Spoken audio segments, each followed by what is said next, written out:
இருக்கிற வலிமையாக திங்கள் வெளிப்படுவாங்க. ஆனால் இந்த முறை எங்களுடைய இருந்து கத்திரை வார்த்தையை பகிர்ந்து கொள்ளும்படி கத்திரை வார்த்தையை சில கிழமைகளுக்கு முன்பாகவே அவர் என்ன தலைப்பு என்பதை அவரை அறிவிக்க நான் அதை நம்முடைய கொள்கையை பகிர்ந்து கொள்வோம். அவை இந்த நாளிலும் அறிஞர் போதகர் நேரத்தை காலத்தை ஒதுக்கி தனியோடு இருந்து கர்த்தருடைய வார்த்தையை எங்களுக்கு ஆகாரமாக புஷிக்கவர் இன்றைக்கு ஆகாரத்தை உட்கொள்ள கொடுக்க வேண்டிய இந்த சபை என்று சொல்லி அவர் எங்கள் மத்தியிலே தியாகம் பண்ணி எங்கள் மத்தியில் இருக்கிறார். அவை கடல்களை தட்டி அது மேல பாசத்தை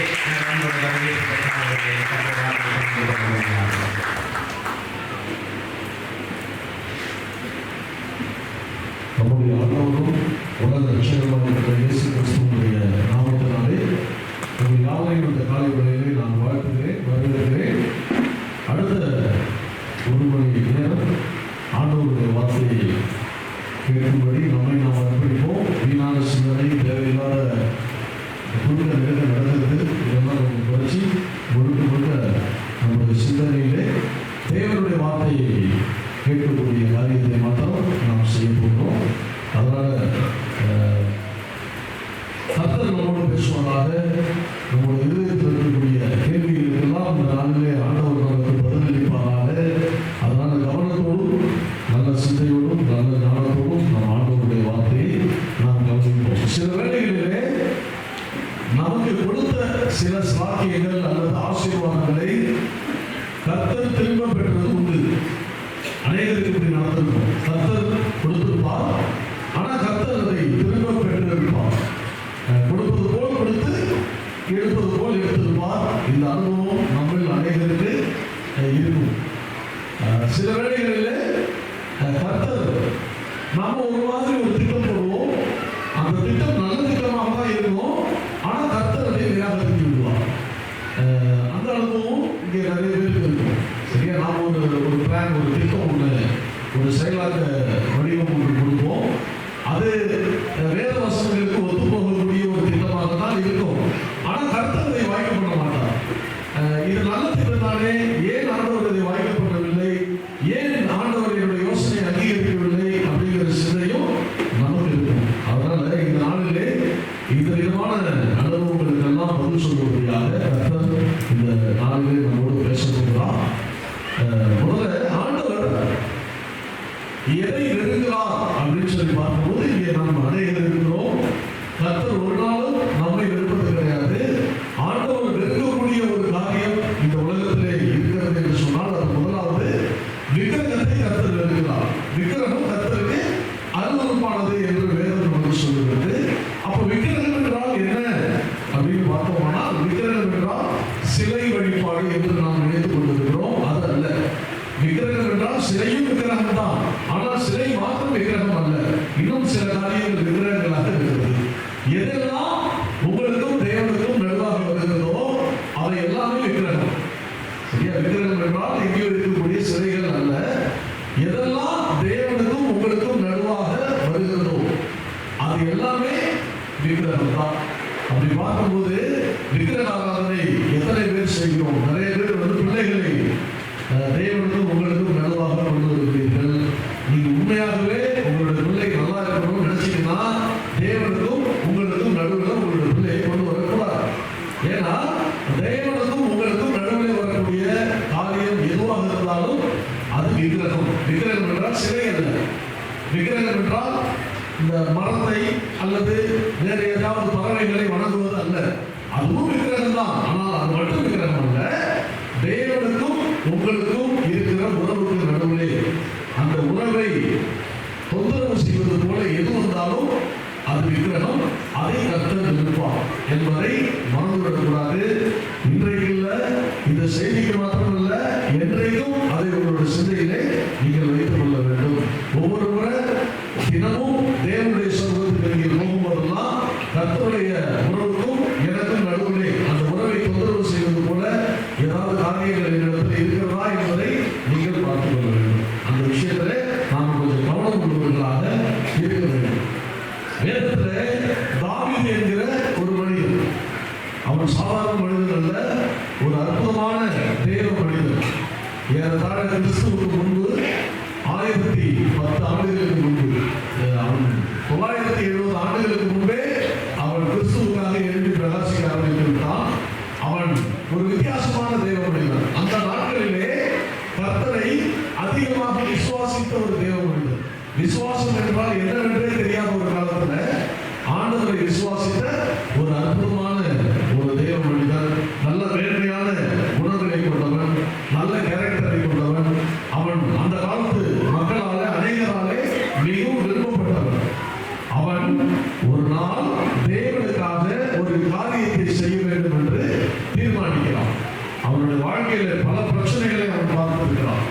பல விதமான சூழல், நிறைய நேரங்களிலே உயிரை காத்துக் கொள்வதற்காக பல இடங்களிலே நிலத்துக்கு கீழே இருக்கக்கூடிய குகைகளிலே அப்படியெல்லாம் பதுங்கியிருந்து தன்னுடைய உயிரை காத்துக் கொள்வதற்காக அவ்வளவும் கர்த்தருக்காக ஓடிக்கொண்டே இருந்தவன் ஒரு நாள் ராஜாவானான். ராஜாவான பிறகு அரண்மனையினுடைய சொகுசுகளை எல்லாம் அனுபவிக்க வேண்டும் என்ற எண்ணம் இல்லாமல் அப்பொழுதும் அவன் சதா காலம் கர்த்தரை பற்றியே சிந்தித்துக் கொண்டிருந்தான். நீங்கள் சங்கீதங்களில் கூட பார்த்திருப்பீர்கள், கர்த்தரை எக்காலத்திலும் ஸ்தோத்திரிப்பேன் என்று சொல்லக்கூடிய சங்கீதத்தை பார்த்திருப்பீர்கள். வாருங்கள் கர்த்தருடைய ஆலயத்துக்கு போவோம் என்று எனக்கு அவர்கள் சொன்னபோது நான் மகிழ்ச்சியாக இருந்தேன் என்று சொல்வதை பார்த்திருப்பீர்கள். இந்த சங்கீதங்கள் எல்லாம் தாவீது ராஜாவாக இருக்கும் போது எழுதப்பட்டவை. இன்னைக்கு நம்முடைய சூழ்நிலை கொஞ்சம் மாறி ஒரு சின்ன உயர்வை கண்டவுடனே நாம் ஆட்டம் போடுகிறோம், தேவனை மறக்கிறோம், நம்முடைய வாழ்க்கை முறைகள் எல்லாம் வேறு மாதிரி மாறிவிடுகிறது. ஆனால் தாவீது அப்படி இல்லை. அவனுக்கும் தேவனுக்கும் இருக்கிற உறவு, அவன் ஒரு சாதாரணமாக ஒரு மனிதனாக இருக்கும் போதிலிருந்து ராஜாவாக இருக்கிற வரைக்கும் அந்த உறவு மாறவே இல்லை. அந்த உறவை ரொம்ப சரியா பராமரிச்சுட்டு வந்தோம். இது தாவீதுடைய ஒரு மிகப்பெரிய சிறப்பு. அப்படிப்பட்ட தாவீது இப்பொழுது ராஜாவாக இருக்கிறான்.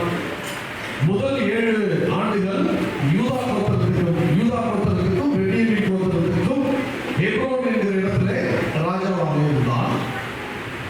7 ஆண்டுகளுக்கு பிறகு முழு இஸ்ரவேலுக்கும் தாவீது ராஜாவாக இருந்தான். அதற்கு பிறகு ஒரு 7 ஆண்டு செலவு செய்து அந்த ஜெருசலேம் நகரத்தை கட்டமைத்தான். ஜெருசலேம் நகரத்தையும் தன்னுடைய அரண்மனையையும் கட்டமைத்து இப்பொழுது முடிந்திருக்கிறான். இப்பொழுது தாவீது ராஜாவாகி 14 வருடங்கள் ஆகிவிட்டது. இந்த 14 வருடங்களிலே தாவீது எருசலேம் நகரை கட்டமைத்து மக்கள் தாவீதின் மேல் இருக்கிற பிரியத்தினாலே அந்த நகரத்தை தாவீதின் நகரம் என்று அழைக்கக்கூடிய அளவுக்கு அந்த நகரம் அழகாக கட்டமைக்கப்பட்டு இன்றைக்கும் இயங்கிக் கொண்டிருக்கிறது. தாவீது ராஜாவாக இருக்கக்கூடிய அந்த நாளில், அதாவது தனக்கு தேவையான அரண்மனையை கட்டமைத்து ஆயிற்று. மனைவி கிட்டத்தட்ட 7 மனைவிகள் இருக்கிறார்கள். குழந்தைகள் 10 குழந்தைக்கு மேல் இருக்கிறார்கள். தேசம் ஒரு சரியான இன்ஃப்ராஸ்ட்ரக்சர் சொல்லுவாங்க, அந்த கட்டமைப்பெல்லாம் சரியா இருக்கிறது. எதிரிகள் எல்லாம் ஒழுங்கப்பட்டு விட்டார்கள். தாவீதுக்கு பிரச்சனை என்று ஒரு பெரிய பிரச்சனை என்று எதுவுமே இல்லை. தாவீதுக்கு கர்த்தர் நல்ல இளைப்பாறுதலை கொடுத்திருந்தார். நல்ல ரெஸ்ட் பண்ண வேண்டிய நேரம். அப்படி ஒரு சூழ்நிலையில தாவீது இருக்கும்போது அவன் பக்கத்திலே ஒருவர் இருக்கிறார். அவர் தாவீதுடைய நண்பர். அவருடைய பேர் நாத்தான். அவர் ஒரு தீர்க்கதரிசி. இன்னைக்கு நம்மளை சுற்றி யார் இருக்கிறாங்க அப்படின்னா விசுவாசிகள் இருக்கிறாங்க. ஆனா வாழ்க்கையினுடைய கொஞ்சம் பணம், கொஞ்சம் பேரு, கொஞ்சம் புகழ் அதெல்லாம் வந்த பிறகு நம்மை சுற்றி இருப்பவர்கள் யாருன்னு பார்த்தீங்கன்னா பழைய கூட்டம் இருக்காது, புதுசா ஒரு கூட்டம் வந்துடும். சரியா? வாழ்க்கையினுடைய தரம் எல்லாம் மாறும்போது நம்ம என்ன செய்யறோம்னு பார்த்தீங்கன்னா நம்மளை சுற்றி நம்முடைய கௌரவத்துக்கு ஏற்ப வேற ஒரு கூட்டத்தை வைத்திருப்போம். அப்போ பழைய நண்பர்களை எல்லாம் நம்மில் அநேகர் மறந்து விடுகிறோம். ஆனால் தாவீதை சுற்றி யார் யார் இருந்தார்கள் என்று நீங்கள் வேதத்தை எடுத்து ஒரு பெரிய வேத ஆய்வை நிகழ்த்தினீர்கள் என்றால் தாவீதை சுற்றி எப்பவுமே தேவ மனுஷர்கள் இருந்ததை உங்களால் பார்க்க முடியும். சவுலை சுற்றி அப்படி யாரும் இருந்ததில்லை. சாலமோனை சுற்றி அப்படி யாரும் இருந்ததில்லை. ஆனால் சாலமோனுடைய தகப்பனாகிய தாவீதை சுற்றி இருந்த மனிதர்கள் எல்லாமே தேவ மனிதர்கள் தான். ஆக ஒரு ராஜாவாக இருந்தாலும், 7 மனைவிகள் இருந்தாலும், 10க்கும் மேற்பட்ட குழந்தைகள் இருந்தாலும், அவனுக்கு சகல வசதிகளும் இருந்தாலும் அவனை சுற்றி எப்பவுமே தேவ மனிதர்களை வைத்திருந்தான். பிரெஞ்சில் ஒரு பழமொழி சொல்லுவாங்க, உன்னுடைய நண்பன் யார் என்று சொல், நீ யார் என்று சொல்கிறேன் என்று ஒரு பழமொழி சொல்வார்கள். ரொம்ப பழைய பழமொழி இது. தாவீதுடைய நண்பர்கள் யார் என்று பார்க்கும்போது தேவ தாவீது வைத்ததே கிடையாது. நீங்க தாவீதுடைய வாழ்க்கை வரலாறு எடுத்து உங்களுடைய ஒரு சின்ன வேத ஆய்வு நீங்க நிகழ்த்தி பார்த்தீங்கன்னா தாவீதை சுற்றி எப்பவுமே தேவ மனிதர்கள் தான் இருந்ததை உங்களால் பார்க்க முடியும். ஆக தாவீது என்கிறவன் குணத்துல மாறவே இல்லை. அவன் எப்பவும் ஒரே மாதிரி தான் இருந்தான். மறிக்கிற வரைக்கும், அவனுடைய கண்கள் மூடுகிற வரைக்கும் அதே எளிமையான தாழ்மையான அதே தாவீதை தான் நாம் கடைசி வரைக்கும் வேத புத்தகத்திலே பார்க்கணும். ஒரு நாள் எந்த பிரச்சனையும் இல்லை, நல்ல இளைப்பாறுதலோடு நல்ல சமாதானத்தோடு அவன் அரண்மனையிலே ஒரு ஓய்வில் இருக்கிறான். அந்த வேளையிலே அவனுக்கு பக்கத்தில் இருக்கிற தேவ மனுஷன் யாரு? நாத்தான் என்கிற ஒரு தீர்க்கதரிசி. ஏனென்றால் சாமுவேல் மறித்து விட்டதுனால சாமுவேலுடைய சீடனான நாத்தான் தீர்க்கதரிசி அவனுக்கு அருகாமையிலே இருக்கிறார். அப்பொழுது தாவீது ஒரு காரியத்தை சொல்கிறார். நாம கேது மரங்களால் கட்டப்பட்ட வீட்டிலே வாசம் பண்ணுகிறோம். ஒரு காலத்துல நமக்கு வீடு இல்லை. அங்கே இங்கே அழிந்தோம். காடுகளிலும் மலைகளிலும் நிலத்துக்கு கீழே இருக்கக்கூடிய அதுல்லா போன்ற குகைகளிலும் தங்கினோம். ஆனா இன்றைக்கு தேவன் நமக்கு ஒரு வீடை உண்டு பண்ணியிருக்கிறார். அதுவும் சாதாரண வீடு இல்லை, அன்றைய உலகத்தினுடைய ரொம்ப தரம் வாய்ந்த ஒரு மரமாகிய கேது மரங்களால கட்டப்பட்ட வீட்டிலே நாம் இன்றைக்கு வாசம் செய்கிறோம். ஆனா கர்த்தருடைய பெட்டி சதா காலம் இன்னும் கூட அர்த்தத்திலே இருக்கிறது. நம்முடைய வாழ்க்கை தரம் மாறியது. அதே போல கர்த்தருடைய பெட்டி இருக்கிற இடம் மாறிவிடும் அல்லவா? கர்த்தருடைய வீடு மாறணும் அல்லவா? அது மாறாமலே இருக்கிறது. நம்முடைய வீடு மாற்றப்படுகிறது. காலத்துக்கு ஏற்றால் போல நம்முடைய வீடு பல்வேறு புதிய கட்டமைப்புகளை பெறுகிறது, பல புதிய வசதிகளை பெறுகிறது. ஆனா கர்த்தருடைய ஆலயம் அப்படியே கிடக்குது என்கிற எண்ணம் தாவீதுக்கு ஏற்பட்டது. ஆகவே தாவீது அதை தன்னுடைய நண்பனான நாத்தான் தீர்க்கதரிசியும் தாவீதும் எந்த அளவுக்கு நண்பர்கள். இதே சபையிலே 1-2 ஆண்டுகளுக்கு முன்பு நான் மேவிபோசேத் யாரு? தாவீதுடைய நண்பன் யோனத்தானுடைய மகனை பற்றி செய்தி கொடுத்தேன். எவ்வளவு நல்ல நண்பர்கள் என்பதை நீங்கள் அறிந்திருக்கிறீர்கள். அதே அளவுக்கு தாவீதுக்கு நாத்தான் நண்பன். இப்போ யோனத்தான் உயிரோடு இல்லாததுனால இப்ப நாத்தான் நண்பனா இருக்கிறார். எந்த அளவுக்கு நண்பன் அப்படின்னு கேட்டீங்கன்னா, தாவீதுக்கும் பத்ஷேபாவுக்கும் பிறந்த 2வது மகனுக்கு தன்னுடைய நண்பனுடைய பெயரை சூட்டக்கூடிய அளவுக்கு இருவரும் நண்பர்கள். தாவீதுக்கும் பத்ஷேபாவுக்கும் பிறந்த முதல் குழந்தை பெயர் சூட்டப்படுவதற்கு முன்பதாகவே மறுத்துவிட்டது. 2வது குழந்தை நாத்தான், 3வது குழந்தை சாலமோன். அந்த நாத்தானுக்கு நண்பனுடைய பெயரை சூட்டக்கூடிய அளவுக்கு தாவீதும் நாத்தானும் நெருங்கிய நண்பர்கள். அந்த நண்பனோடு அவனுடைய இருதயத்தினுடைய யோசனைகளை சொல்லுகிறார். இன்னைக்கு நமக்கெல்லாம் கொஞ்சம் பணம் வந்துருச்சுன்னா நம்மளுடைய சிந்தனைகள்லாம் வேற மாதிரி இருக்கு, நம்மளுடைய யோசனைகள்லாம் வேற மாதிரி இருக்கு. ஸ்டேட்டஸ் பார்ப்போம், ரொம்ப தரமெல்லாம் பார்ப்போம். உடை மாறுது, நடவடிக்கை மாறுது, பழகக்கூடிய வட்டாரம் மாறுகிறது. ஆனா தாவீது நம்மை போல இல்லை. ஏன்னா அவன் தேவனுடைய பிள்ளை. அவன் அப்படியே தான் இருந்தான். எந்த தாவீதை நாம் முதலாக அபிஷேகம் பண்ணும்போது பார்த்தோமோ அதே தாவீதை வேத புத்தகத்தின் ஊடாக நீங்கள் மறிக்கிற வரைக்கும் பார்க்கலாம். அவனுடைய சூழ்நிலைகள் தான் மாறிச்சக்கூடிய தேவனுக்காக அவனுக்கு இருந்த இருதயம் மாறவே இல்லை. கடைசி வரைக்கும் அவன் தேவனுக்காக ஒரு தாழ்மையுள்ள ஒரு எளிமையான ஒரு மனிதனாகவே அவன் கடைசி வரை இருந்தான். இப்பொழுது கூட அரண்மனையில் இருக்கிறான். அதுவும் அந்த காலத்துல எந்த ராஜாவுக்கும் கிடைக்காத கேது மரங்களால் கட்டப்பட்ட ஒரு விசேஷமான அரண்மனையிலே அவன் வாசம் பண்ணி கொண்டிருக்கும் போது இப்பொழுதும் அவன் எதை நினைக்கிறான்? நீங்க பழைய தமிழ் படத்துல எல்லாம் பார்த்துருக்கீங்க. ராஜா இப்படி கைத்தட்டி யாரெங்கே அப்படின்னு இங்கிருந்து வந்து டான்ஸ் ஆடுவாங்க. இந்த பக்கம் கைத்தட்டி யாரெங்கேன்னு சொன்ன உடனே இங்கிருந்து வந்து ஏதாவது இசைக்கருவிகளை வாசிப்பாங்க. ராஜாவுக்கு பொழுதுபோக்கு 1000 வழிகள் இருந்தது. ஆனா தாவீதுடைய பொழுதுபோக்கு என்ன தெரியுமா? சதா காலங்களிலும் கர்த்தரை பற்றி யோசிப்பது. அதனாலதான் தாவீதை குறித்து இன்றைக்கு வேதத்துல நான் ரொம்ப பெருமையோடும் வேதத்தில் ரொம்ப கௌரவத்தோடும் எத்தனையோ தேவ மனிதர்கள் வேத புத்தகத்தில் இருந்தாலும் கர்த்தர் தாவீதை என்னுடைய இருதயத்துக்கு ஏற்றவர் என்று சொல்லக்கூடிய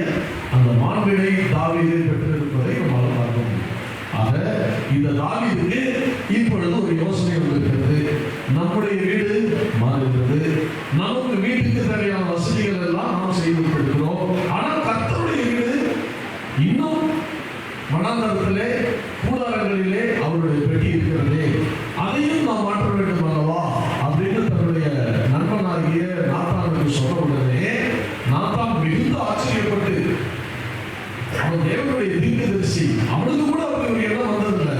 ஆனா தாவீதுடைய யோசனையை கண்டு நாத்தான் மிகவும் ஆச்சரியப்பட்டு, மகத்துவமான சிந்தை, இதை உடனே செய்யும் என்று சொல்லி அவன் கட்டளையிடுவதை பார்க்கிறோம். நம்முடைய வேத புத்தகத்திலே 2 சாமுவேலின்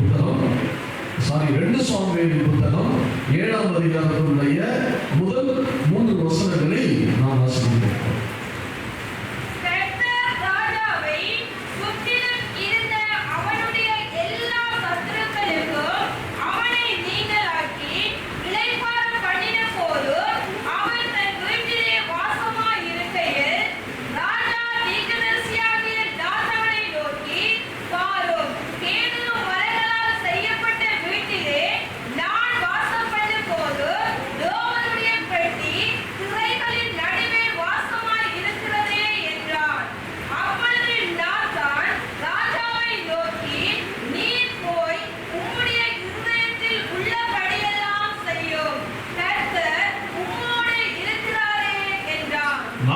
இந்த வார்த்தை கேட்ட உடனே மிகுந்த ஆச்சரியம். இப்படி எல்லாமா சிந்திக்கக்கூடிய மனிதர்கள் இருக்கிறார்கள், இப்படி எல்லாமா கர்த்தரை நேசிக்கக்கூடிய தேவ மனிதர்கள் இருக்கிறார்கள் என்று ஆச்சரியப்பட்டு, கர்த்தர் உன்னோடு இருக்கிறார், நீ போய் செய்யும் என்று மனுஷியமாக மிகுந்த சந்தோஷமாக அந்த காரியத்தை அவன் சொல்வதை நாம் இந்த இடத்துல பார்க்கிறோம்.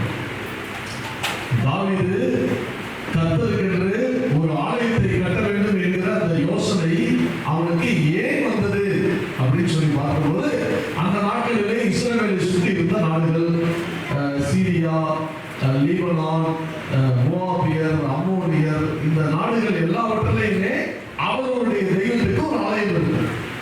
எல்லாம் எகிப்து தொடங்கி இருக்கக்கூடிய இஸ்ரவேலை சுற்றி இருக்கக்கூடிய எல்லா நாடுகளிலேயுமே அவர்களுடைய தெய்வத்தை வணங்குவதற்கு ஒரு ஆலயத்தை கட்டி வைத்திருப்பார்கள்.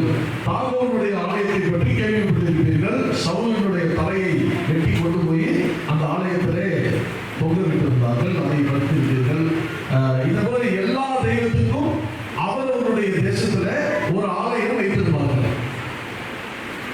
ஆனால் தாவீது பார்க்கிறார், நம்முடைய கர்த்தர் மகத்துவமானவர் ஆயிற்று, நம்முடைய கர்த்தர் இவர்கள் எல்லாரையும் விட பெரியவர் ஆயிற்று, அவருக்கு ஒரு ஆலயம் இல்லையே என்று சொல்லி அந்த ஆலயத்தை கட்ட வேண்டும் என்ற யோசனை தாவீதுக்கு வந்தது. அந்த நாட்களிலே இப்படி ஒரு யோசனை இதற்கு முன்பு யாருக்கும் வந்ததே இல்லை. தாவீதுக்கு மட்டும்தான் முதல் முறையாக இப்படி ஒரு யோசனை வந்திருக்கிறது. அதற்கு காரணம் கர்த்தர் மீது தாவீது வைத்திருந்த அன்பும் பற்றும் தாவீதை இப்படி சிந்திக்க செய்தது. இந்த யோசனை ஒரு நல்ல யோசனை, இந்த எண்ணம் ஒரு நல்ல எண்ணம். இந்த எண்ணத்தை தேவன் எப்படி பார்க்கிறார்? நம்ம பார்க்கும்போது இது ஒரு நல்ல யோசனையாக தெரிகிறது. நாத்தான் பார்க்கும்போது இது ஒரு நல்ல யோசனை என்றும் இது கர்த்தருக்கு பிரியமானது என்றும் நாத்தான் கருதுகிறார். ஆனால் தேவன் அதை எப்படி பார்க்கிறார் என்பதை நாம் 4, 5, 6, 7 அந்த வசனங்களை வாசித்து நாம் அறிந்து கொள்ளலாம்.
தாவீதுக்கு வந்த யோசனை எந்த விதத்திலும் ஒரு தவறான யோசனை அல்ல.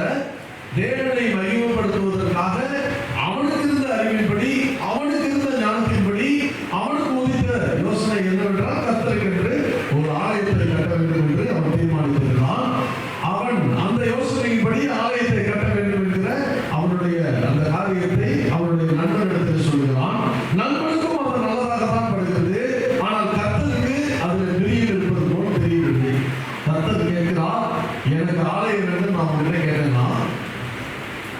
மோசேயோட நியாயப்பிரமாணத்துல ஆலயம் கட்ட சொல்லி நான் சொல்லியிருக்கேனா, அல்லது இஸ்ரவேலில் இருக்கக்கூடிய 12 கோத்திரங்களிலே ஏதாவது ஒரு கோத்திரத்தை அழைத்து ஆலயம் கட்டபடி நான் என்னைக்காவது அறிவுறுத்தினேனா, ஆலயம் வேணும்னு நான் வந்து கேட்டேனா, இல்ல நான் மோசம் பண்ணுகிற மாதிரி எனக்கு ஒரு ஆலயத்தை உன்னால கட்ட முடியுமா?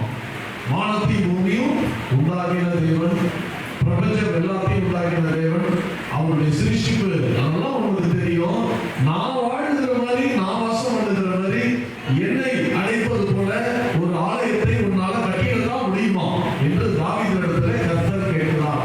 தாவீதுடைய இந்த யோசனையை கர்த்தர் விரும்பி ஏற்றுக்கொண்டது போல தெரியவில்லை. தாவீதுடைய இந்த யோசனையை கர்த்தர் நிராகரிப்பது போல தோன்றுகிறது. தாவீதுக்கு வந்த யோசனையில் என்ன தவறு? ஒரு தவறும் இல்லை.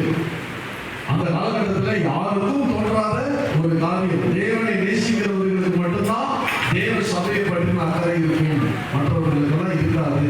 இங்கே வந்து உறங்கிதான் கொண்டிருப்பார். ஆனால் கர்த்தருடைய பிள்ளை, கர்த்தருடைய நேசிக்கிறவர்கள் இருப்பார்ல, அவங்களுக்கு தான் கேட்டீங்கன்னா வித்தியாசமான யோசனைகள், நல்ல யோசனைகள், தரமான சிந்தைகள் எல்லாம் வரும். அப்படி தாவீதுக்கு ஒரு தரமான சிந்தை வந்தது. ஆனா கர்த்தரிடத்தில் அந்த சிந்தையை கொண்டு சென்ற போது பார்த்தா கர்த்தர் அதை அப்பட்டமாக நிராகரிப்பதை பார்க்கிறோம். அவர் கேட்கிறாரு, என்னை கொண்டு போய் ஒரு ஆலயத்துல உன்னால அடைச்சிட முடியுமா? நான் எப்படிப்பட்ட தேவன் உனக்கு தெரியும் தானே? நீ நியாயப்பிரமாணம் வாசித்திருக்கிறாய் அல்லவா? என்னை பற்றி உங்களுக்கு எல்லாமே தெரியும் தானே? அப்படி இருக்கும்போது என்னை கொண்டு போய் ஒரு ஆலயத்துல உன்னால அடைக்க முடியுமா? அப்படி ஒரு ஆலயம் எனக்கு தேவைப்பட்டால் நான் மோசே கிட்ட சொல்லியிருக்க மாட்டேனா? அல்லது இஸ்ரவேலுடைய 12 கோத்திரங்கள் இருக்காங்க, அவங்ககிட்ட கேட்டிருக்க மாட்டேனா? நீ எந்த தைரியத்தில் எனக்கு ஆலயம் கட்டுறேன் அப்படின்னு நீ யோசிக்கிற அப்படின்னு கர்த்தர் கேட்பதை பார்க்கிறேன். அப்போ கர்த்தர் ஆலயத்தை வெறுக்கிறாரா? கர்த்தர் தனக்கு ஆலயம் கட்டப்படுவதை கர்த்தர் விரும்பவில்லையா அப்படின்னு பாத்தீங்கன்னா, 2வது ஆலயம் கட்டப்படும் போது அதை கட்ட சொன்னதே கர்த்தர் தான். ஆனா 1வது ஆலயம் கட்டப்படும் போது அந்த ஆலயம் கட்டப்படுகிற யோசனையை கர்த்தர் விரும்பி ஏற்றுக்கொள்ளவில்லை.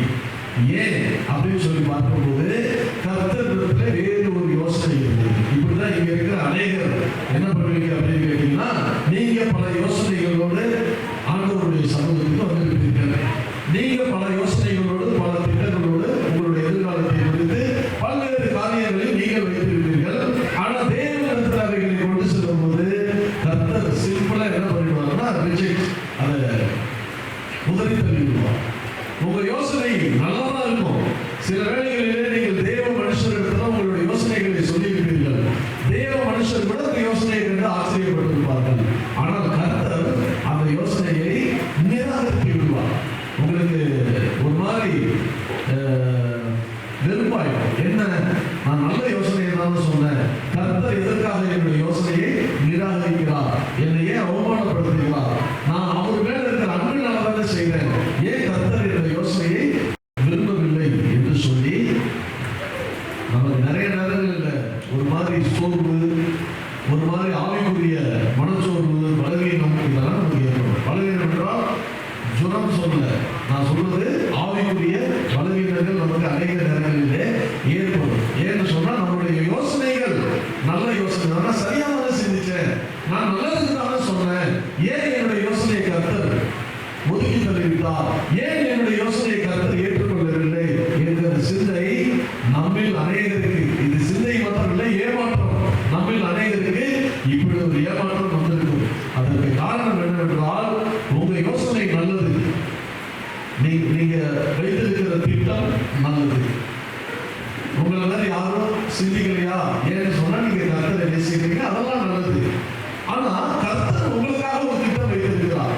நீங்க கர்த்தருக்காக ஒரு திட்டம் வச்சிருந்தீங்கல்ல, அதை கர்த்தர் ஏற்றுக்கொள்ளல.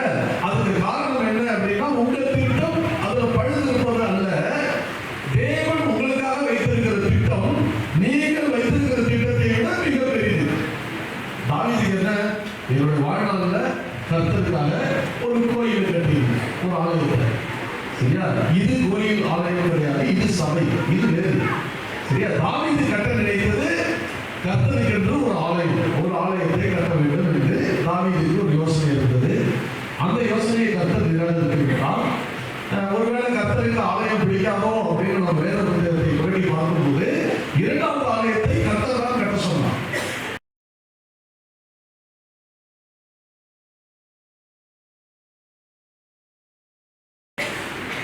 அப்ப கர்த்தருக்கு ஆலயம் பிடிக்கும், தாவீது கட்டுறது தான் அவருக்கு பிடிக்கல.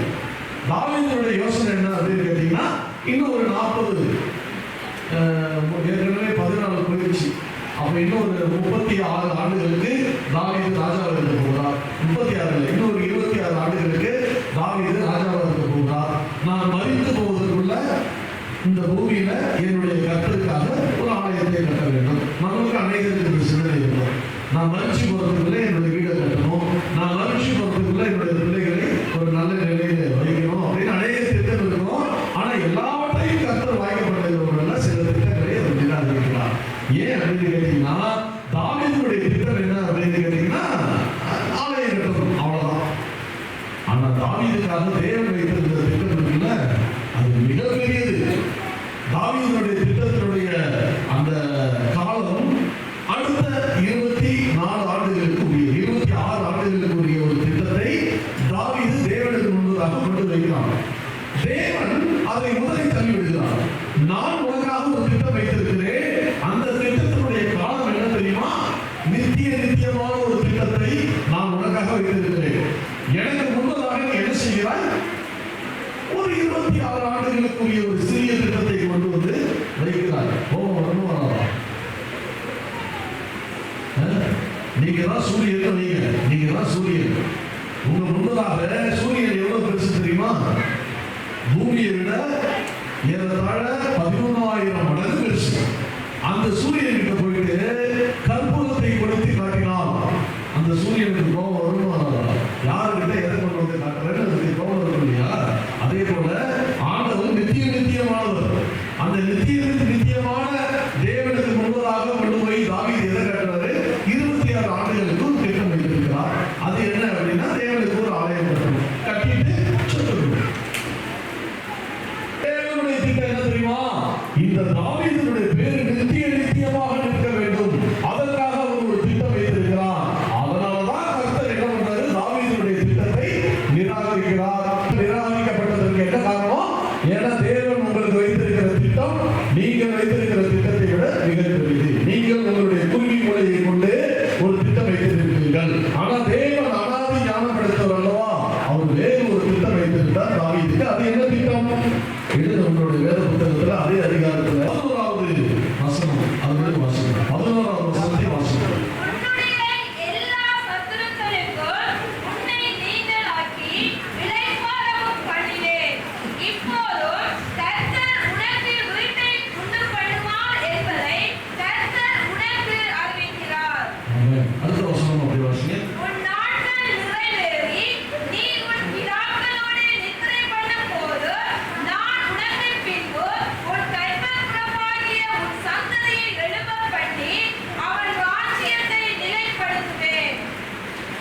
இப்ப சுருக்கமா 16வது வசனம், 16வது வசனம்.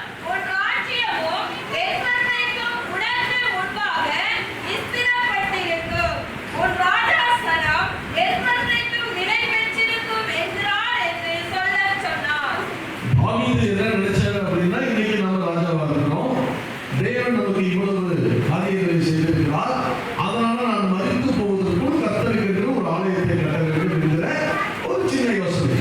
தாவீதுக்கு அது பெரிய யோசனை. ஆனா கர்த்தரை பொறுத்த வரைக்கும் அது ஒரு சின்ன யோசனை. ஒரு 26 ஆண்டு ப்ராஜெக்ட், சின்ன யோசனை தான். சரியா? தாவீதுக்கு என்ன தெரியுது? அது ஏதோ பெருசா நாம ஏதோ ஆண்டவருக்கு செஞ்ச மாதிரி தாவீதுக்கு தெரியுது. கர்த்தரை பொறுத்த வரைக்கும் அது எப்படி இருக்கு? அது ஒரு சின்ன புள்ளி மாதிரி. அதனால தாவீது கர்த்தர் சொல்றாரு, மகனே, உன்னுடைய திட்டம் நல்லதுதான், உன் எண்ணம் நல்லதுதான், உன் யோசனை சிறந்ததுதான். ஆனா அது வேண்டாம், அதை தூக்கி கூறப்படுது. நான் உனக்கு வேறு ஒரு திட்டத்தை வைத்திருக்கிறேன். இந்த ஆலயம் கட்டுற மாதிரி சின்ன வேலையெல்லாம் இருக்குல்ல, அதை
எல்லாம் செல்வந்தனா மாத்துறது, உன்னுடைய சத்துருக்கள் எல்லாம் ஒடுக்கிறது, இதுக்கெல்லாம் காரணம் நீ எனக்கு ஆலயம் கட்டுவாய்ங்கிறதுனால அல்ல.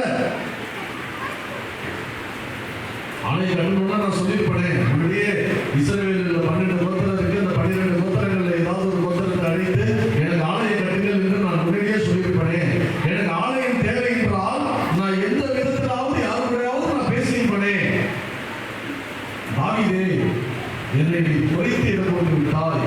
என்னுடைய திட்டம் நீ ஒரு இதெல்லாம் நான் உனக்கு செய்தது நீ ஒரு நல்ல ராஜாவா இருக்க வேண்டும் என்பதற்கு அல்ல. இந்த உலகத்துல உன்னுடைய பெயர் என்றென்றைக்கும் இருக்க வேண்டும். புதிய ஏற்பாடு என்று ஒரு புத்தகம் வரும். எதிர்காலத்துல 1000 ஆண்டுகள் கழித்து புதிய ஏற்பாடு என்று ஒரு புத்தகம் வரும். அந்த புத்தகத்தை திறந்த உடனே அதை வாசிக்கிற மக்கள் உன்னுடைய பெயரை தான் வாசிப்பார்கள். ஆபிரகாமின் குமாரனும் தாவீதின் குமாரனும் ஆகிய இயேசு கிறிஸ்து என்று என்னுடைய குமாரனை பற்றி அவர்கள் வாசிக்கும் போது உன்னுடைய பெயரை வாசிக்க வேண்டும். வெளிப்படுத்தின விசேஷம் என்கிற ஒரு புத்தகம் வரும்போது அந்த புத்தகத்தில் கடைசி கால சம்பவங்கள் எல்லாம் எழுதப்பட்டிருக்கும். அதுல கடைசியாக நியாய தீர்ப்பு நடக்கும். அந்த நியாய தீர்ப்புக்கு உங்களுடைய சிங்காசனம் தான் கொண்டு வந்து போடப்படும். ராஜாவாகிய இயேசு கிறிஸ்து அந்த சிங்காசனத்தில் அமர்ந்துதான் உலகத்தை நியாய தீர்ப்பு போகிறார். நான் உங்களுக்கு நித்திய காலத்துக்கு திட்டம் வைத்திருக்கிறேன். நீ 26 ஆண்டுகள் ஒரு திட்டத்தை கொண்டு வந்து அந்த திட்டத்தை ஏதோ ஒரு பெரிய திட்டத்தை போல ஏதோ பெரியதாக ஏதோ சாதித்து விட்டதை போல என்னிடத்திலே கொண்டு வருகிறாயே என்று சொல்லி கர்த்தர் தாவீதுடைய ஆலயம் கட்டுகிற திட்டத்தை நிராகரித்து விட்டார். ஆனாலும் தாவீது விரும்பி விட்டான் அல்லவா? அதனால அந்த திட்டத்தை அவனுடைய மகனுக்கு கொடுத்தார். நம்ம ஒழுங்கா வேத வாசிக்காம என்ன நினைக்கிறோம்? சாலமோன் ஆலயம் கட்டினான், அவன் பெரியவன் நினைக்கிறோம். அப்படி இல்ல. அந்த யோசனை முதல்ல சிந்தையில் ஆலயம் கட்டுறது தாவீது. அந்த ஆலயத்தை மனுஷனுடைய கண்ணுக்கு புறப்படும்படி கட்டியவன் தான் சாலமோன். தாவீது சரியில்லை என்பதனால கர்த்தர் சாலமோனுக்கு ஆலயம் கட்டுற திட்டத்தை கொடுக்கவில்லை. தாவீதுக்கு அதை விட பெரிய திட்டம் வைத்திருந்தான். அதனால ஆலயம் கட்டுகிற அந்த சிறிய குறுகிய திட்டத்தை சாலமோனுக்கு கொடுத்தார் என்பதுதான் வேதம் நமக்கு கற்பிக்கிற சத்தியம். இந்த 16வது வசனம் இன்னொரு வாசிங்க.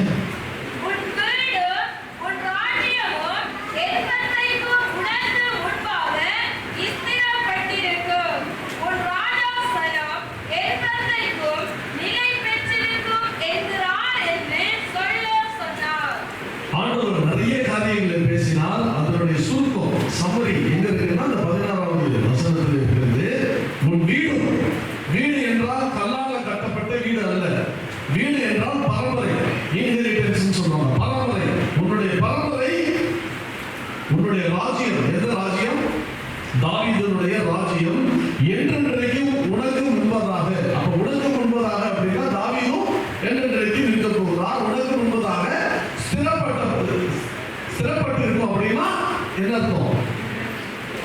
ஸ்ட்ராங்கா என்னன்னைக்கு இருக்கும். அது ஒருத்தர் ஒரு நாளைக்கும் அழிக்க முடியாது என்று கர்த்தர் சொல்கிறார். அடுத்தது உன் ராஜாசனம், அதாவது உன்னுடைய சிங்காசனம் என்றென்றைக்கும் நிலைக்கும் என்று கர்த்தர் சொல்கிறார்.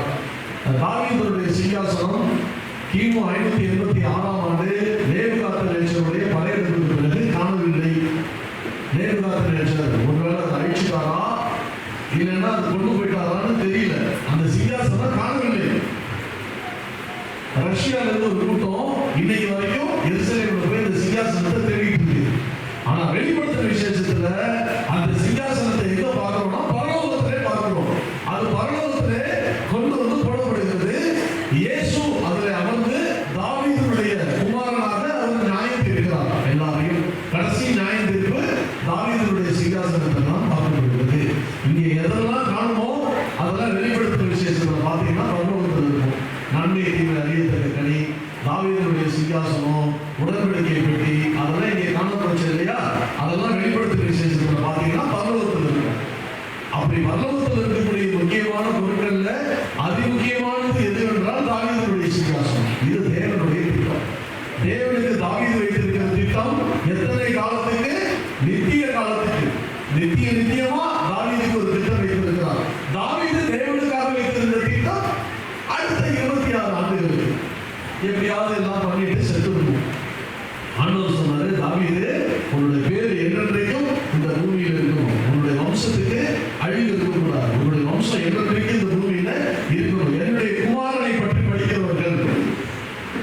எரிகோ நகரத்துல ஒன்றும் அறியாத ஒரு பாமர குருடன் இயேசுவை கூப்பிடுகிறான். எப்படி கூப்பிடுகிறான்? தாவீதின் குமாரனே எனக்கு இறங்கும் என்று கூப்பிடுகிறான். தாவீது மரித்து 1000 ஆண்டுகள் ஆகிவிட்டது.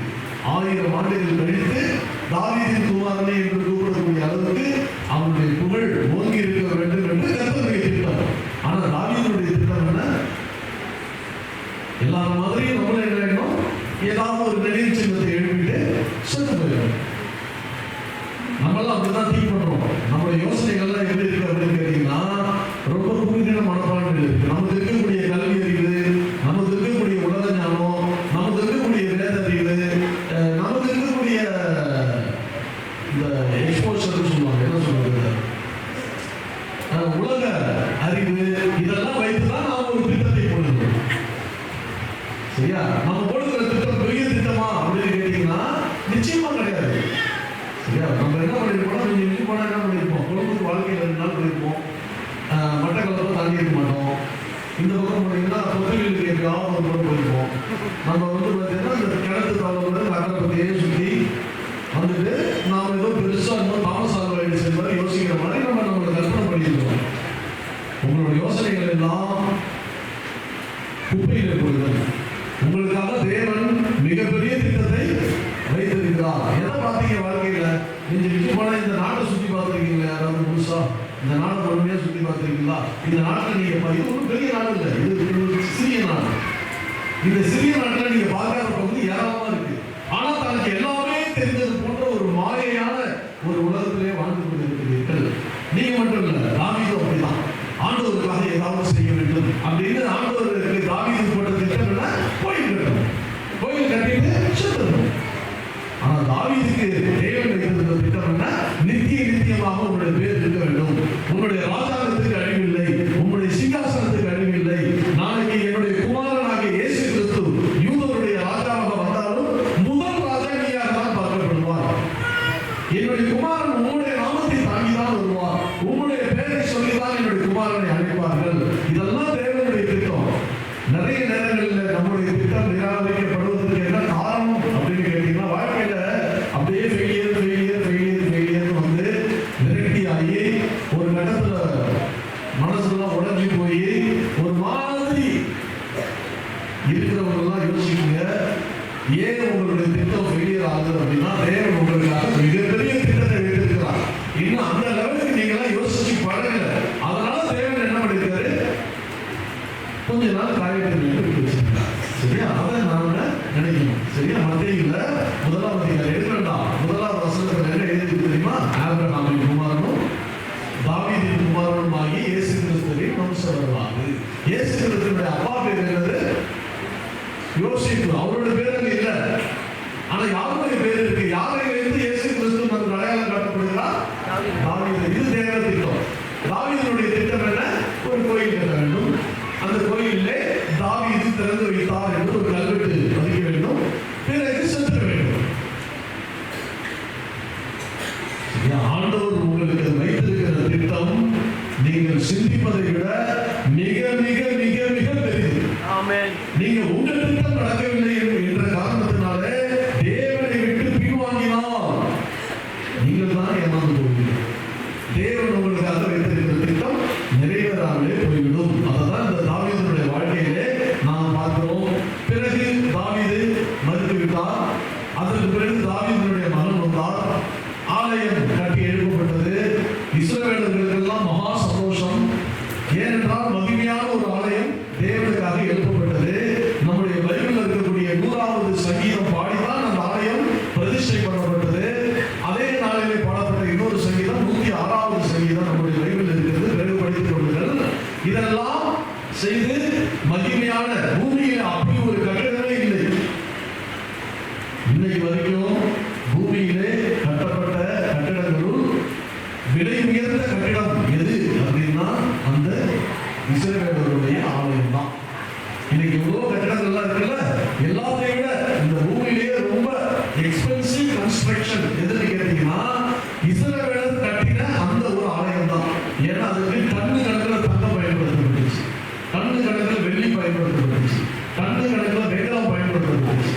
நிறைய பொருட்கள், கேது மரங்கள். அன்னைக்கு போக்குவரவுல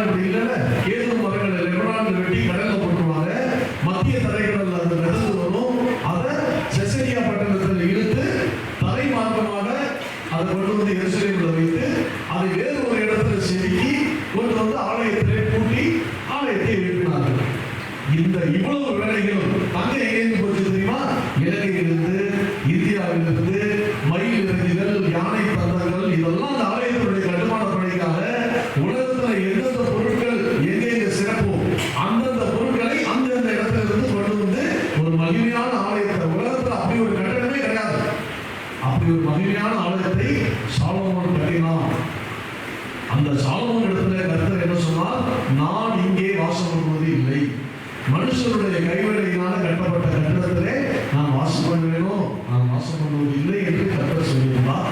சாலமோன் சொன்னால் பரவாயில்லை. இந்த உலகத்துல எந்த மூலையிலிருந்து எந்த மனுஷன் உங்களை தேடி வந்தாலும் அவனுடைய ஜெபத்தை நீர் கேட்க வேண்டும், அவன் விரும்புகிற காரியத்தை நீர் செய்ய வேண்டும் என்பது தேவனிடத்தில் விண்ணப்பம் வைத்தான். கர்த்தரும் சரி நான் செய்கிறேன் என்று சொல்லிவிட்டார். உலகத்திலிருந்து இஸ்ரவேலர் அல்லாத நிறைய பேர் அந்த ஆலயத்தில் போய் தேவனுடைய மகிமையை கண்டு வந்தார்கள். இஸ்ரவேலர் அந்த ஆலயத்தை மிகவும் பயபக்தியோடு பராமரித்து நடத்தி வந்தார்கள். இப்பொழுது 380 ஆண்டுகள் கடந்துவிட்டது. சாலமோன் ஆலயத்தை கட்டி 380 ஆண்டுகள் கடந்துவிட்டது. 380 ஆண்டுகள் கழித்து ஒரு சந்ததியினர் இருந்தார்கள். 380 ஆண்டு அப்படின்னு சொன்னா ஏறக்குறைய ஒரு 14-15 சந்ததி கடந்து விட்டது. இவர் இப்ப இருக்கக்கூடிய இந்த சந்ததிக்கு தாவீதையும் தெரியாது, சாலமோனையும் தெரியாது, இந்த ஆலயம் எப்படி வந்ததுன்னு தெரியாது. எவ்வளவு கஷ்டப்பட்டு எவ்வளவு கடினப்பட்டு இந்த ஆலயம் நமக்கு கிடைத்தது என்று தெரியாது. எகிப்திலிருந்து பிச்சைக்காரர்களாக நாம் வெளியில் வந்ததும் தெரியாது. தேவன் நம்மை ஆசீர்வதித்து இந்த ஆலயம் கட்டப்பட்டதும் தெரியாது. இவங்களுக்கெல்லாம் என்ன தெரியும் அப்படின்னு கேட்டீங்கன்னா இன்னைக்கு இருக்கிற வசதி வாய்ப்பு தெரியும். இஸ்ரவேலர் செய்த மிகப்பெரிய தவறு என்ன தெரியுமா? சிறுவர் மொழியும் செய்யவில்லை. நீங்க பைபிள்ல எங்கேயுமே இஸ்ரவேலர் தங்களுடைய பிள்ளைகளுக்கு சிறுவர் மொழியை செய்ததாக எந்த ஒரு குறிப்பும் பைபிள் இல்லை. பெலிஸ்தியருடைய பிள்ளைகள் பெலிஸ்தியரை போலவே மூத்த குணம் உள்ளவர்களாக இருந்தார்கள். மோவாபியருடைய பிள்ளைகள் மோவாபியரை போலவே இருந்தார்கள். ஆனால் இஸ்ரவேலுடைய பிள்ளைகள் மாத்திரம் ஒரு சந்ததி கர்த்தருக்கு பயந்தது, அடுத்த சந்ததி கர்த்தருக்கு பயப்படாத ஒரு சந்ததி. ஏனென்றால் இஸ்ரவேலர் அடுத்த தலைமுறையினருக்கு கற்பிக்கவே இல்லை. இன்றைக்கு கூட எந்தெந்த சபைகள் சிறுவர் ஊழியத்தை செய்ய மறுக்கிறதோ அந்த சபை 15 ஆண்டு கழிச்சு இருக்காது. அப்ப நினைச்சுக்காது, இருக்கவே இருக்காது. ஏன்னா ஒரு 15 வருஷம் கழிச்சு நாங்க எல்லாம் போயிடுவோம், நாங்க எல்லாரும் போயிடுவோம். 15 வருஷம் கழிச்சு சபையில யாரு கமிட்டியில் இருப்பா? இவங்க தான் இருப்பாங்க, இவங்க எல்லாம் இருப்பாங்க கமிட்டியில. இன்னைக்கு நாம அவங்களுக்கு வேதத்தை கற்பிக்கவில்லை என்றால் நாளைக்கு அவங்க என்ன செய்வாங்க? எப்படி சபை நடத்துவாங்க? எதற்காக இதை சொல்கிறேன் என்றால் 380 ஆண்டுகள் கழித்து உள்ள இஸ்ரவேலை நீங்கள் நினைக்க வேண்டும். இந்த இஸ்ரவேல் இருக்கிறவங்க யாரு? தேவ பயம் இல்லாதவங்க, கர்த்தரை குறித்து பயப்படாதவங்க, தரிசனம் என்னன்னு தெரியாதவங்க, தாவீதை பற்றி விளங்காதவங்க. சாலமோன் எவ்வளவு கஷ்டப்பட்டு இந்த ஆலயத்தை கொண்டு வந்தாரு, என்ன நோக்கத்துக்காக இந்த ஆலயம் கட்டப்பட்டது, இதெல்லாம் தெரியாத ஒரு சந்ததி. எங்க ஆலயத்துல பாத்தீங்களா தங்கம் இருக்கு, எங்க ஆலயத்துல பாத்தீங்களா வெள்ளி இருக்கு, எங்க ஆலயத்துல அது இருக்கு, எங்க ஆலயத்துல இது இருக்குன்னு பெருமை பேசுறாங்க. ஆனா உண்மையாகவே அவங்களுக்கு பக்தியும் இல்லை, ஒண்ணும் இல்லை. இயேசு கிறிஸ்து எருசலேம் ஆலயத்துக்கு வரும்போது சீஷர்கள் என்ன செய்தார்கள் என்பது உங்களுக்கு நினைவில் இருக்கும். ஆலயத்தை காட்டி பெருமை பேசினார்கள். இயேசு சொன்னாரு, இதை இடிச்சு 3ஆவது நாள் நான் 3 நாளைக்குள்ளே எழுப்புவேன்னு கர்த்தர் சொன்னார். ஏன் தெரியுமா? அந்த காலத்துக்கு ட்ரெண்ட் அதான். சரியா? ஒரு ஆளு கஷ்டப்பட்டு ஆலயத்தை கட்டினாரு, ஒரு ஆளுக்கு தரிசனம், இன்னொரு ஆளு கட்டினாரு. இன்னைக்கு அவங்க 2 பேரும் வச்சு 380 ஆண்டுகள் ஆயிடுச்சு. இப்ப இருக்கிற சந்ததிக்கு முறையா வேதத்தை கற்பிக்கல, கர்த்தருடைய செய்கைகள் எல்லாம் கற்பிக்கல. தேவபயம் இல்லாத சந்ததி ஆலயத்தை நடத்துகிறது. அந்த ஆலயத்தை எப்படி நடத்துறாங்க? ஆலயம் நடக்குது, காணிக்கை கொடுக்குறாங்க, தசம பாகம் கொடுக்குறாங்க, ஆலயம் நடக்குது. ஆனா எப்படி நடக்குது?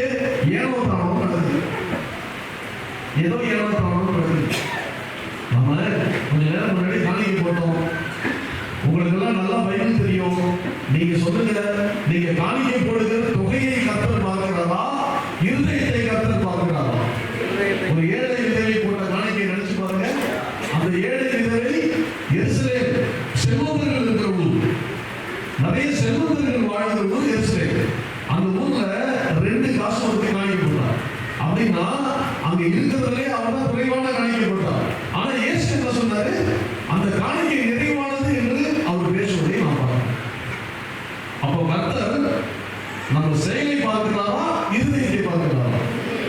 இருதயத்தை தான் பார்க்கிறார். அதனால பாட்டு பாடும்போது, ஆராதனை நடக்கும் போது நம்முடைய செயல்களை விட நம்முடைய இருதயம் தேவனாலே கவனிக்கப்படுகிறது என்பதை நாம் கருத்து கொள்ள வேண்டும். போட்டியோடு பொறாமை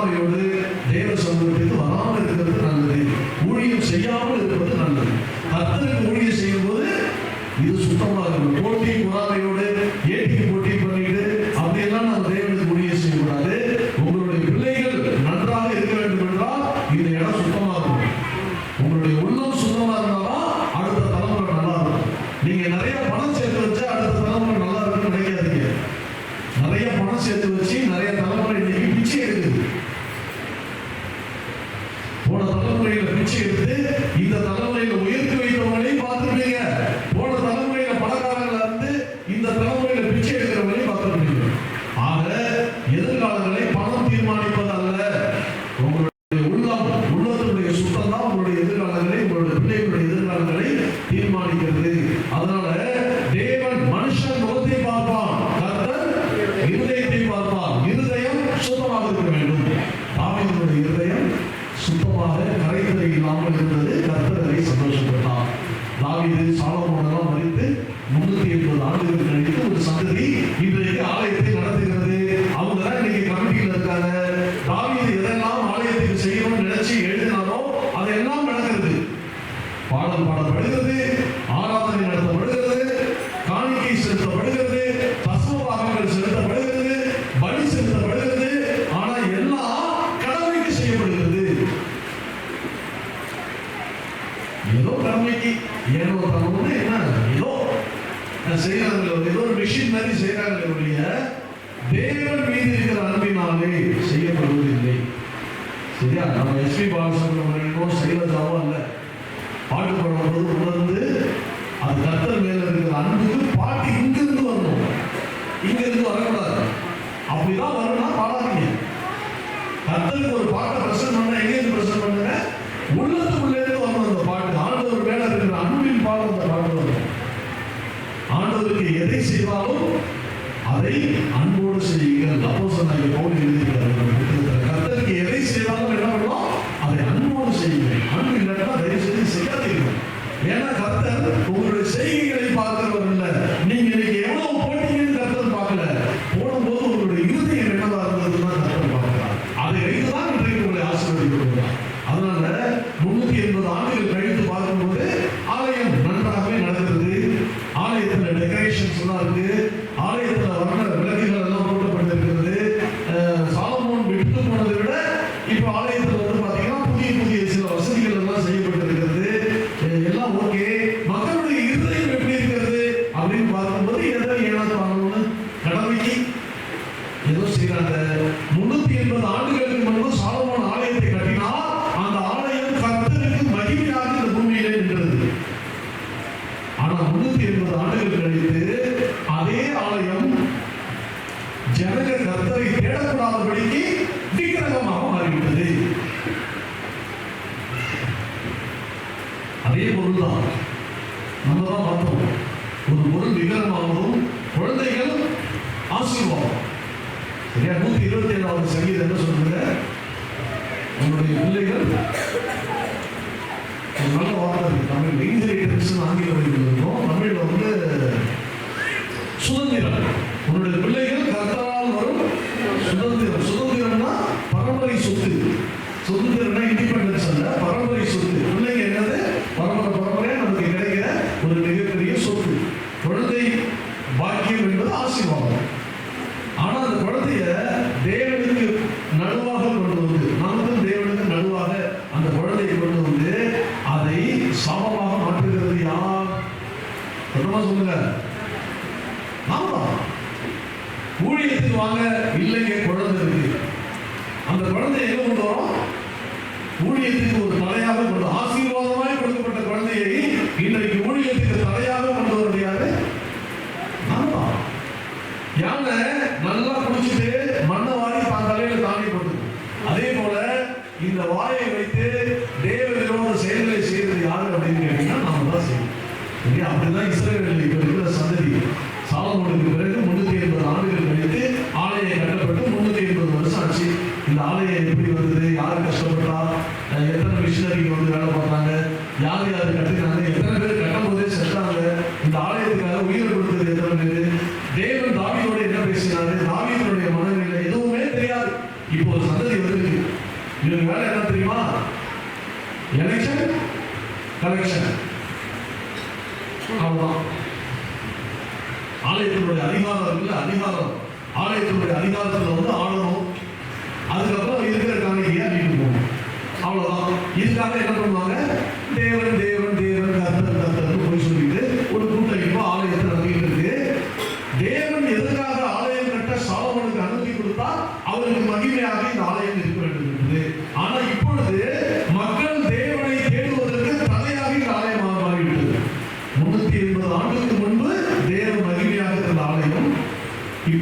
மாறிடுச்சு?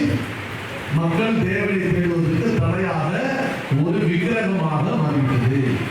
எப்பொழுதெல்லாம் நமக்கும் தேவனுக்கும் நடுவிலே இது போன்ற விக்கிரகம் வருகிறதோ அப்பொழுதெல்லாம் கர்த்தர் என்ன யோசிப்பார் என்றால் அந்த விக்கிரகத்தை அகற்ற வேண்டும் என்று யோசிப்பார்.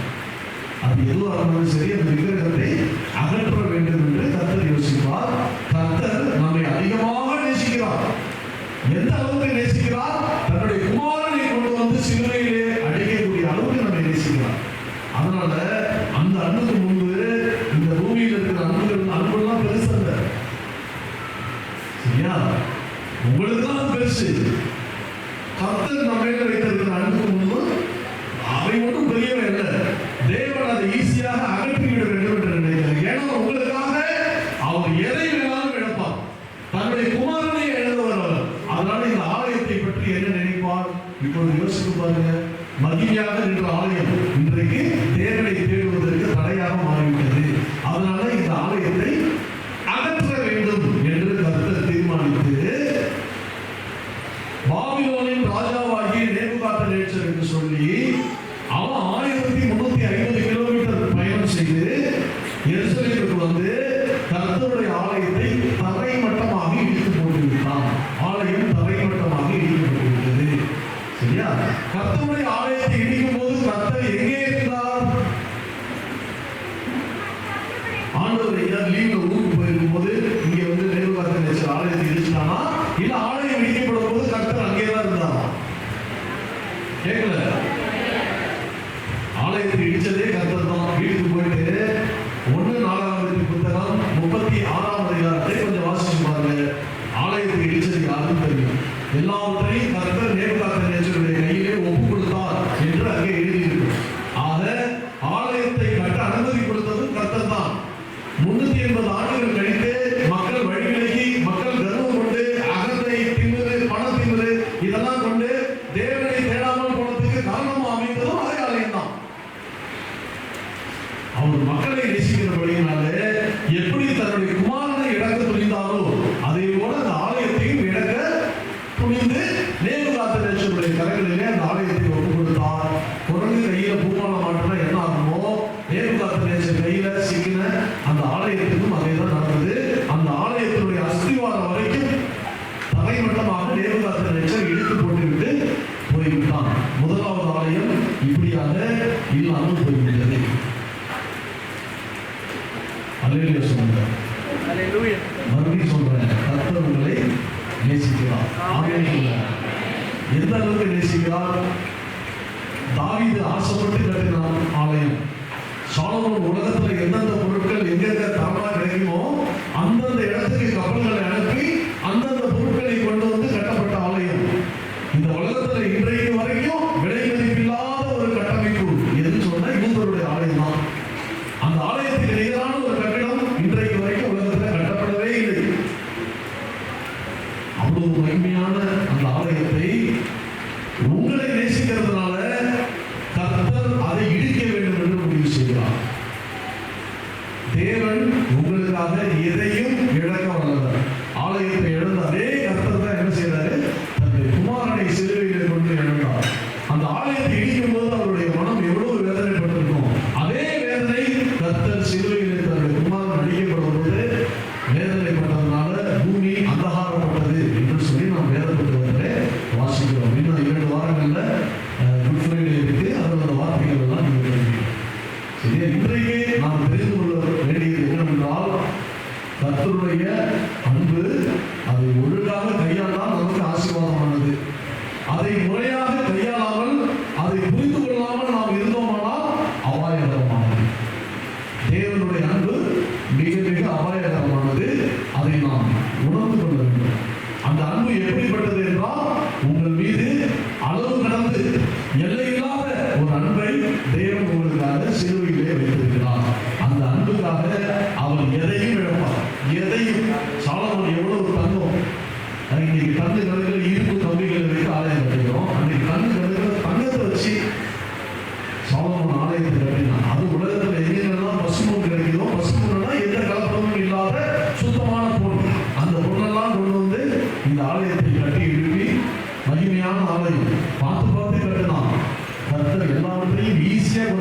பாதத்தில் சிலருடைய கரங்களிலே ஒப்புக் கொடுத்தார். அதே கர்த்தர் இன்றைக்கும் ஜீவிக்கிறார். இன்றைக்கும் அவர் உங்களை பார்க்கிறார். நீங்கள் போடுகிற திட்டங்கள் எல்லாம் இருக்குல்ல, அதெல்லாம் எப்படிப்பட்டது? உங்களுடைய குருவி மூளையை கொண்டு. சரியா? இங்க இருக்கிற சிலரெல்லாம் விசாரிச்சோம்னா எத்தனை முறை கலந்து போயிருக்கீங்க அப்படின்னு கேட்டீங்கன்னா ஏதோ சில முறை போயிருக்கோம். அவ்வளோ நூறிலியா பார்த்தது கிடையாது, அட்டன் பார்த்தது கிடையாது, அக்கல்பத்து தான் தெரியும், வேற எதுவும் தெரியாது. அக்கல்பத்து பஸ் ஸ்டாண்டுக்கு அந்த பக்கம் வேற நாடு பாகிஸ்தான், அதனால அதுவும் தெரியாது. ஆனா நம்ம போடுகிற திட்டத்தை என்ன நினைக்கிறோம்? ஏதோ உலக அளவிலான ஒரு மாபெரும் திட்டம் நினைக்கிறோம். குருவி உலக நமக்கு நம்முடைய தேவன் எப்படிப்பட்டவர் அப்படின்னு கேட்டீங்கன்னா, அவர் அனந்த ஞானம் உள்ளவர், அவர் சர்வ வியாபி, பயங்கரமான சிந்தனை கொண்டவர். அவருடைய வேலையை தெரியாம நம்ம போடுற திட்டம் எல்லாம் பெரிய திட்டம் நினைச்சுக்கிட்டு அந்த திட்டம் நிறைவேறாதனால நான் சர்ச்சைக்கு வரல, நான் தேவனை தேட மாட்டேன், இல்லைன்னா நான் வேற சர்ச்சைக்கு போறேன் அப்படின்லாம் இன்னைக்கு பேசிக்கிட்டு இருக்கிறோம். கர்த்தர் உங்களை கவனிக்கிறார், கர்த்தர் உங்களை நேசிக்கிறார். எந்த அளவுக்கு நேசிக்கிறார் என்றால், சாலமோன் விரும்பி தனக்காக கட்டின ஆலயத்தை தியாகம் பண்ணக்கூடிய அளவுக்கு உங்களை நேசிக்கிறார். தன்னுடைய குமாரனை அவர் ரொம்ப விரும்பி நேசித்து, நானும் என் பிதாவும் ஒன்றாய் இருக்கிறோம் என்று குமாரன் சொன்னாரே, அந்த குமாரனை கொண்டு சிலுவையில் அறைந்துவிட்டு உங்கள் மீது இருக்கிற அன்பினாலே 3 மணி நேரம் அவரை பார்க்காமல் திரும்பிக் கொண்டார். அப்பதான் பூமி அந்தகாரப்பட்டது. ரோமர் 5ஆம் அதிகாரம் 8ஆம் வசனத்தை யாராவது கொஞ்சம் வாசிங்க.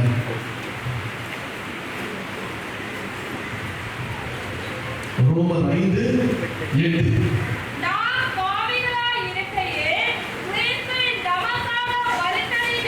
நாம நல்லா இருக்கையில் அல்ல, நாம பாவிகளாய். நம்ம நல்லா இருந்தாதான் உறவினர்கள் வருவாங்க நம்ம தேடி, நண்பர்கள் நம்ம தேடி அப்பதான் வருவாங்க. ஆனா கிறிஸ்து நம்மளை தேடி எப்ப வந்தாரு? நாம பாவிகளாய் இருக்கையில் கிறிஸ்து நமக்காக மரித்ததினாலே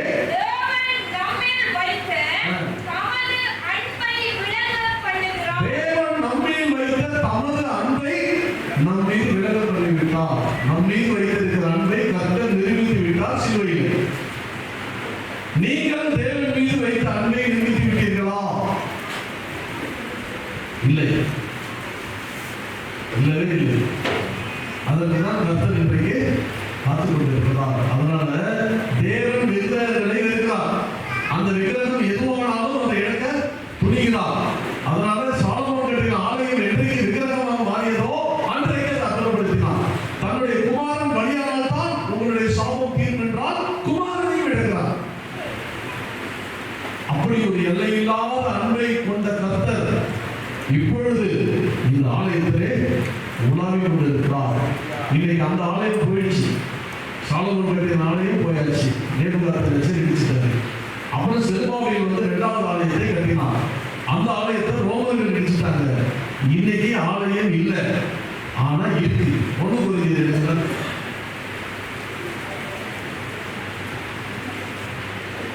1 கொரிந்தியர் எடுத்தீங்களா? வாசிங்க 3ஆம் அதிகாரம் 16வது வசனம்.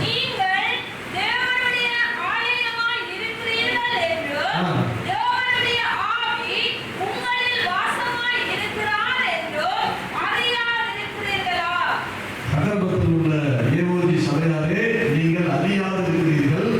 என்ன சொல்ல போனா உங்க வேலையில நிறைய உரிமை இருக்கு, அறிவில்லாது இருக்கிறீர்கள். ரவி பாஸ்டர் கொஞ்ச நேரம் முன்னாடி ஒரு அறிவிப்பு கொடுத்தாரு இல்லையா? சீக்கிரமா இருக்கணும், ஏன்னா பஞ்சகாலம் வருது. சரி, இந்த நாட்டினுடைய பொருளாதாரம் ரொம்ப விளிம்பு நிலையில இருக்கு. எங்க எது நடந்தாலும் முதல்ல இந்த நாடு தான் பாதிக்கப்படும்.